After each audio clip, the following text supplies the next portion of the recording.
안녕하세요. 인사드리겠습니다. 그럼 주기도문으로 기도드리고 시작하겠습니다.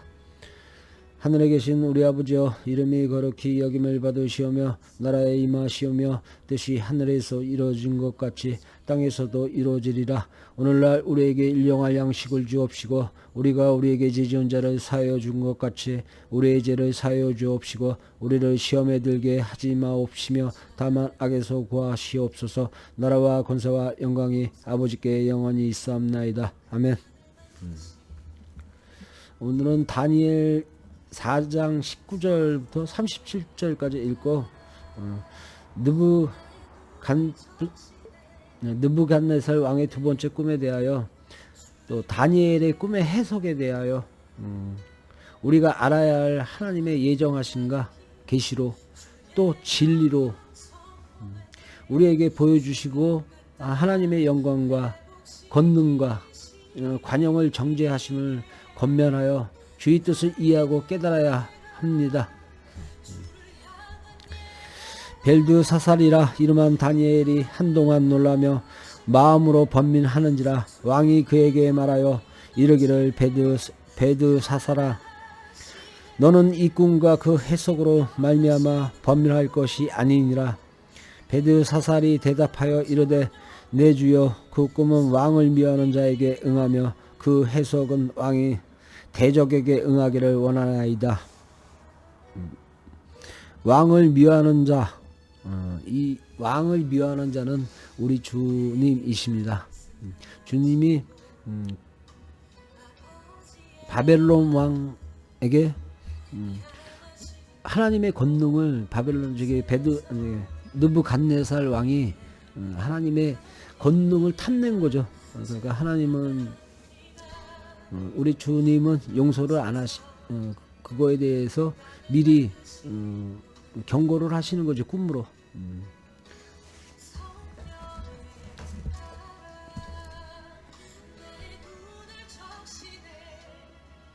또 하나님은 또 꿈으로 계시를 하고 또 정죄하심을 예언하시고 그 꿈을 바벨론의 지혜자들과 점성가들은 그 왕이 점성가들한테 다 불러 모아갖고 이 꿈을 풀 수 있는 자를 찾았는데 또 첫 번째 꿈에서도 못 풀었잖아요. 그러니까 두 번째 다시 다니엘에게 부탁하여 이 꿈을 풀게 하였는데 그 꿈은 이 나라의 왕조가 망할 거라는 것을, 왕조가 망하는 게 아니라 이 왕이 이 끝없는 하늘까지 올라간 그 권능이 떨어진다는 것을 예언하신 거예요. 왕께서 보신 그 나무가 자라서 견고하여지고 그 높이는 하늘에 닿았으니 땅 끝에서도 보이겠고 그 잎사귀는 아름답고 그 열매는 많아서 만민의 먹을 것이 될 만하고 들짐승은 그 아래에 살며 공중에 나는 새는 그 가지에 깃들었나이다. 왕이여, 이 나무는 곧 왕이시라. 이는 왕이 자라서 견고하여지고 창대하사 하늘에 닿으시며 권세는 땅 끝까지 미치심이니이다. 왕이 보신즉 한 순찰자, 한 거룩한 자가 하늘에서 내려와서 이르기를 그 나무를 베어 없애라. 그러나 그 뿌리의 그루터기는 땅에 남겨두고 새와 놋줄로 동이고 그것을 두 풀 가운데 두고 그것이 하늘 이슬에 젖고 또 들짐승들과 더불어 제목을 없애며 7대를 지내려 하였나이다. 왕이여, 그 해석은 이러하니 곧 지극히 높으신 이가 명령하신 것이 내 주 왕에게 미칠 것이라. 왕이 사람에게서 쫓겨나서 들짐승과 함께 살며 소처럼 풀을 먹으며 하늘 이슬에 젖은 것이며 이와 같이 7대를 지낼 것이라. 그때 지극히 높으신 이가 사람의 나라를 다스리시며 자기의 뜻대로 그것을 누구에게든지 주시는 줄을 아시리이다. 또 그들이 그 나무 뿌리에 그루터기를 남겨두라 하였은즉 하나님이 다스리시는 줄을 왕이 깨달은 후에야 왕의 나라가 견고하리이다. 그런즉 왕이여 내가 아뢰는 것을 받드시고 공의를 행함으로 죄를 사하고 가난한 자를 긍휼히 여김으로 죄악을 사하소서. 그리하시면 왕의 평안함이 혹시 장구하리이다 하니라. 이 모든 일이 다 나 느부갓네살 왕에게 임하였느니라. 12달이 지난 후에 내가 바벨론 왕궁 지붕에서 거닐세 나 왕이 말하여 이르되 이 큰 바벨론은 내가 능력과 권세로 건설하여 나의 도성으로 삼고 이곳으로 내 위엄의 영광을 나타낸 것이 아니냐 하였더니, 그러니까 이 느부갓네살 왕은 아직도 그 꿈을 다니엘이 풀었잖아요. 그런데 그 꿈에 대해서 하나님이 예언하시고 거기서 어떻게 네가 어떻게 해야지만 네가 구원을 받을 수 있다는 것을 정죄를 받을 수 있다는 것을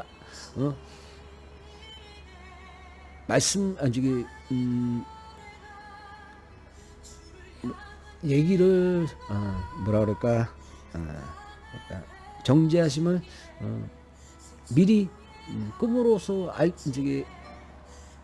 말을 하였는데 이 왕은 알아듣지를 못하는 거예요. 그러니까 자기가 모든 것을 자기 능력과 건설로 이 한 나라 바벨론을 자기가 건설하고 한 도시를 세웠다고 하는 그 자만심, 그 자만심으로 자기를 그 자만심을 내려놓지 못하니까 왕이 하나님이 거기서 용서를 안 하죠. 이 말이 아직도 나 왕의 입에 있을 때 하늘에서 소리가 내려 이르되 느부갓네살 왕아 내게 말하노니 나라의 왕이가 내게서 떠났느니라. 이제 너에게 하나님이 이제 너에게 모든 권능과 영광을 다 뺏어버리는 거죠. 그래갖고 아예 그냥 바닥으로 일반 그러니까 이제 동물이 먹는 풀을 먹어야 되고 그런 시련의 예언을 하신 거예요. 근데 느부갓네살 왕은 그걸 아직도 깨달지 못하고 있는 거고요. 내게 사람에게서 쫓겨나서 들짐승과 함께 살면서 소처럼 풀을 먹을 것이요 이와 같이 7대를 지내서 7대는 뭐 7년이라는 뭐 소리겠죠. 그러니까 한 7년 정도의 시간을 풀만 먹고 살아야 되고 또 소처럼 들짐승처럼 이렇게 살아가야 되는 그런 7년의 시간을 주신 거예요. 자기의 뜻대로 그것을 누구에게든지 주시는 줄을 알기까지 이르리라 하더라. 바로 그때 이 일이나 느부갓네살에게 응함으로 이제 왕에게 이제 하나님의 예시가 그러니까 하나님이 정죄하시는 거죠. 자기 뜻대로 그것을 누구에나 주시는 줄을 알기까지 이르리라 하더라. 바로 그때 이 일이 나 느부갓네살에게 응함으로 내가 사람에게 쫓겨나서 소처럼 풀을 먹으며 몸이 하늘 이슬에 젖고 머리털이 독수리 털과 같이 자랐고 손톱은 새 발톱과 같이 되었더라. 그 기이한 참에 나 느부갓네살이 하늘을 우러러 보았더니 내 총명이 다시 내게로 돌아온지라. 7년이 지나서 이제 다시 하나님이 풀어주신 거죠. 정죄하신 거죠. 정죄하시고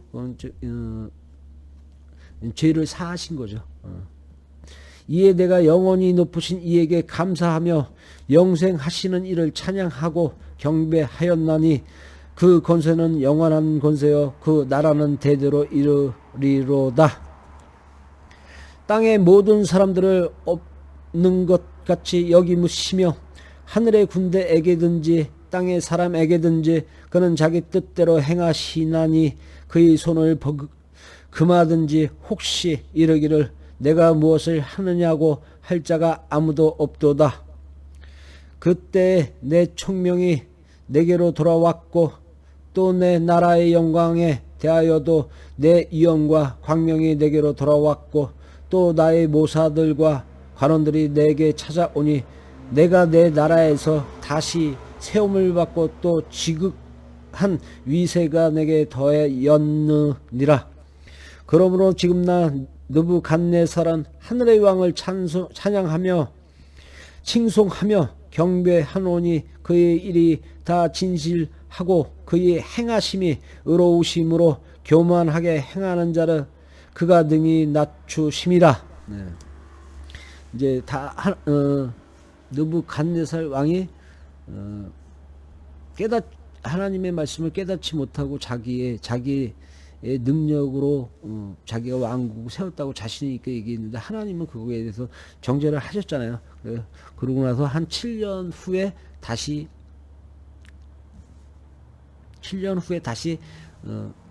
죄를 사하셨어요. 그러나 처음에 느부갓네살 왕이 최고의 이제 하늘까지 닿은 그 권세는 주시지 않았어요. 그 권세는 그 다음에 느부갓네살 왕에게 아들에게 물려줬죠. 그리고 느부갓네살은 하나님의 권능을 하나님의 위대하심을 깨닫고 또 사시고 또 하나님을 찬양하게 되었죠. 그다음에 이제 그 다음에 이제 느부갓네살 왕의 아들이 이제 왕을 이어받고 그거는 이제 벨사살 왕이 느부갓네살 왕의 아들이거든요. 근데 그 다음은 내일 읽겠습니다.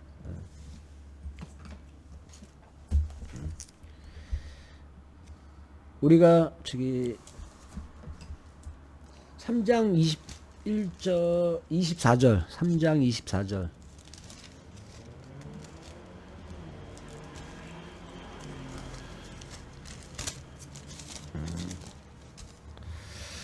3장 24절 보면 이런 내용이 있죠. 그때 느부갓네살 왕이 놀라 급히 일어나서 모사들에게 물어 이르되 우리가 결박하여 불 가운데 던진 자는 세 사람이었나느니 그들이 왕에게 대답하여 이르되 왕이여 옳소이다 하더라.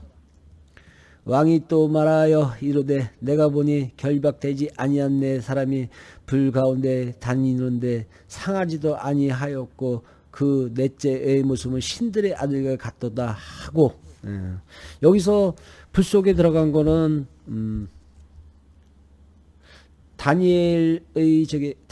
다니엘과 같이 포로로 잡혀온 유다 자손 하나냐와 미사엘과 아사라 그리고 느부갓네살 왕이 또 하나냐는 사드락 미사엘은 메삭 이사라는 아벳느고로 이름을 바꿨잖아요. 근데 이 사드락과 메삭과 아벳느고가 하나님의 믿음으로 그 불 속에 들어가지만 그 안에는 그 전에 우리가 한번 읽은 제가 말씀드린 적 있죠. 하나님은 둘이나 셋이 우리가 두 사람과 세 사람이 같이 모여 있을 때 하나님은 그 주위에 항상 같이 계시다고. 우리 주는 항상 우리 주위에 같이 계시다고 하신 것처럼 이곳에 미사엘과 사드락과 메삭과 아벳느고가 그 하나님의 믿음으로 과거 없이 그 불 속에 뛰어들었지만 왜 그러면 느부갓네살 왕이 신상을 만들었지 거기다 절을 해야 되는데 만약에 사드락과 메삭과 아벳느고가 거기다 절을 했으면 하나님을 배신하는 행위인 거죠. 그러니까 하나님이 버리는 거니까 죽음으로써 하나님의 믿음으로써 그 불 속에 들어갔지만 그 안에는 우리 주가 같이 하신 거예요. 그 안에 그만큼 우리의 믿음이 하나님을 우리 주 믿는 믿음이 그 믿음을 저버리면 안 되는 게 우리 숙명인 거예요. 근데 실질적으로 우리가 살면서 우리의 하나님의 말씀, 우리의 주의 그 믿음을 끝까지 갖고 가는 자들이 그렇게 많지 않다는 게 문제인 거죠. 우리는 깨달아야 되고 또 하나님의 말씀을 정확히 또 하나님의 우리는 경고를 정확히 인지하여 받아들여야 돼요. 그렇지 않으면 우리가 하나님의 손을 놓는 거거든요. 하나님은 우리의 손을 절대 놓지 않지만 우리 인간이 하나님의 손을 놓을 수밖에. 왜 그러면 우리는 하나님을 뛰어넘고 싶은 욕망이 강하잖아요. 인간은 하나님보다 더 크고 싶은 욕망들이 강하다 보니까 그 욕망을 지우는 게 우리 숙명인데 그게 그렇게 쉽지만은 않은 거예요. 인간들에겐. 그게 우리가 하나님한테 갈 수 있는 그 욕망을 다 지우는 게 우리가 하나님한테 갈 수 있는 건데 참 그 욕망 을 버리기가 참 힘들 거예요. 저는 항상 그 믿음은 저는 변함이 없어요. 그리고 저는 그 욕망, 그다음 탐욕, 그런 제 마음속엔 그런 게 없거든요. 근데 우리 형제들도 우리 성도님들도 그런 욕망과 탐욕을 마음속에서 다 버리셔야 돼요. 그래야지만 우리가 하나님 우리 주의 품으로 갈 수가 있어요. 그렇지 않으면 하나님은 우리를 과감 없이 쳐다도 안 보시고 또 뒤도 안 돌아보십니다. 우리를 그리고 과감 없이 칠 거예요. 근데 우리 믿음이 약하면 우리는 하나님한테 갈 수가 없어요. 그 믿음을 버리지 마세요. 그 믿음이 흔들리면 안 돼요. 또 우리는 이랬다 저랬다 줏대 없는 인간이 되어서는 안 되는 거예요. 우리 성도님들 다시 한번 저도 다시 한번 회개할 거고 또 우리 성도님도 한번 주의를 다시 한번 돌아보시고 내 마음 속에 그런 내 마음이 하나님을 믿는 그 마음이 흔들리지 않나 다시 한번 곰곰이 생각해 보시고 진짜 믿음은 흔들리면 안 돼요. 그 믿음이 흔들리는 순간 우리는 사탄에게 지는 거예요. 오늘은 여기까지 하고 그러면 기도로서 기도를 드리고 그리고 마무리 짓겠습니다. 기도드립니다. 주여 우리에게 화평과 평강과 영광을 주시고 사탄에게 미혹되지 않게 하시고 진리로서 우리를 이끄시고 성령으로 보호하시고 우리를 속량하여 주시고 주의 품으로 권속하게 하소서. 주의 은혜로 우리를 충만하게 하시고 범사의 지혜로움과 안목을 베푸소서. 오직 진리로서 주의 말씀을 따르고 믿음으로써 갖겠나이다. 주 예수 그리스도와 보혜사 성령님의 이름으로 기도드립니다. 아멘. 또 찾아뵙겠습니다.